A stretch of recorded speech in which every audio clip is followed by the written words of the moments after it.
Chairman of Parliament's Energy Committee and MP for Whole West, Emmanuel Major, speaking on PM Express with Evans Mensah, vowed that the Energy Committee in Parliament will never approve any tariff hike proposal brought forward by the ECG.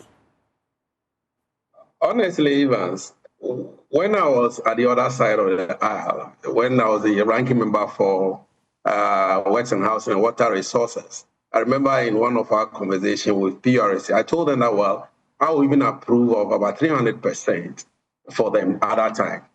But sitting here as the chairman of the Energy Committee and listening to PRC, ECG, and all the institutions that are under PRC, I will not approve anything, that ECG will bring to us. You mean Why? You mean zero? Zero. Explain. In fact, I just returned from outside, and on my own page, that is my committee's page, it was bipartisan bashing on ECG. I mean, nobody, they will not come to us with this. In fact, I'm going to call the PRC executive secretary that he shouldn't bring it to us. The last time they increased in 17%, they came. We told them, well, should have consulted us. You didn't consult us. How can you increase ECG tariff to 225%? Is Evans? Do we have the purchasing power of consumers to pay for it? Well, Arusha, Ghana has ruled out tariff increment as a solution to the heavy financial challenge that is crippling operations of the Ghana Water Limited.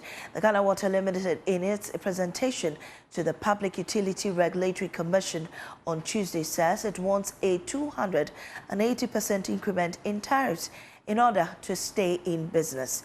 The situation, according to the company, is as a result of increasing galamsey activities. We'll get details shortly, but first, the Central Regional Security Council has already taken the hard decision to shut down the Ghana Water Company Limited's Kwenyako headworks in Agona West after galamsey contamination rendered the facility unsafe. Here's Abigail Asel's report. The Central Region's biggest water treatment center, the Kwenyako Headworks in the Agona West municipality, is on the verge of a crisis as illegal mining continues to threaten the quality of water produced at the center. During a visit to the headworks to assess the situation, the Central Regional Minister, Eko Peyin Ochri, expressed concern at the state of the water produced, indicating the efforts are being made to temporarily utilize boreholes to help the districts the headworks serve. I think where we've gotten to, all that we have to do to ensure that we stop the galamsey activities, and it's everybody's business. Let's all participate. And so for the time being, the MD has been here. He has taken pictures of what we are seeing here and the activities that is happening at the upstream. To be specific. And so we are taking action on that. In the meantime, as a region, we've asked that the video district assembly to get us information about the existing boreholes and other water bodies where Ghana Water can help us to ensure that it become potable for our people. Fortunately for us, His Excellency President Mahama this time round gave us rules and regulations for the utilization of the common fund, in which we have a borehole component. So I've asked that as a matter of urgency, it has to go through tender processes, but we are writing to the PPA to grant us some approval to be able to do some single sourcing as a matter of urgency, so that we have contractors to drill some few boreholes for us, so that can take care of us.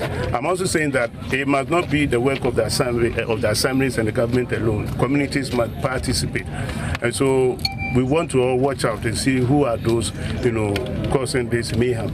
And once we know they are the galamseyers, I think we all have to participate. The regional minister also directed the engineers at the headworks to halt its activities as authorities find lasting solutions to the problem. I've even asked that Ghana Water, this plant must not produce any water. If we even see clean water, we will not be sure of the content, because what chemical they will have to add to get it clean for us, it will not be good for our health. And so they must not be pressured to produce any water. No, they should relax. The chief of Kwenyako, Nanampim Dako V, complained about letters he has received from the Minerals Commission to mine in the Ayensu Dam in Kwenyako, appealing to the regional minister to help end the problem. Instruction from above.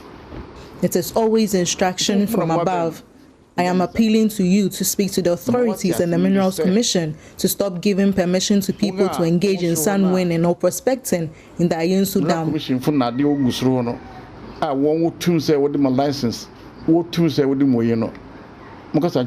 They should stop allowing their greed to destroy our lives and properties. The Ayinsu Dam is important to us. From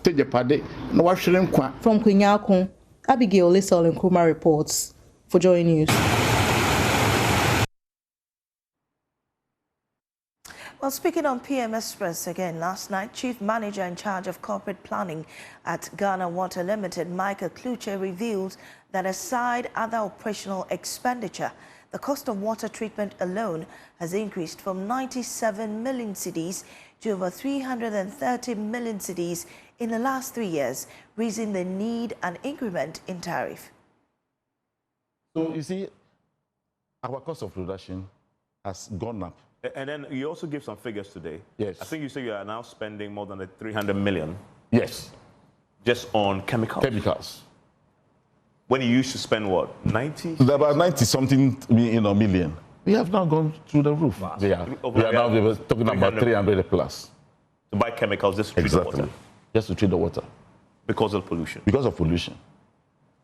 So it is not easy for Ghana Water, as far as chemical issue. And you see, these things, when we talk about it, it looks as if we are only talking about chemical costs. I'm sorry. That is one of the, what do you call it, the result from the polluted water. Now, we have to frequently backwash our filters because because of the quality of the water. Something we probably would do maybe once in a week. We are now doing it once every day. Convener for Ghana Coalition Against Galamsey, Engineer Ken Ashigbe, believes the government must implement a target tariff adjustment to deter communities from polluting water bodies with Galamsey.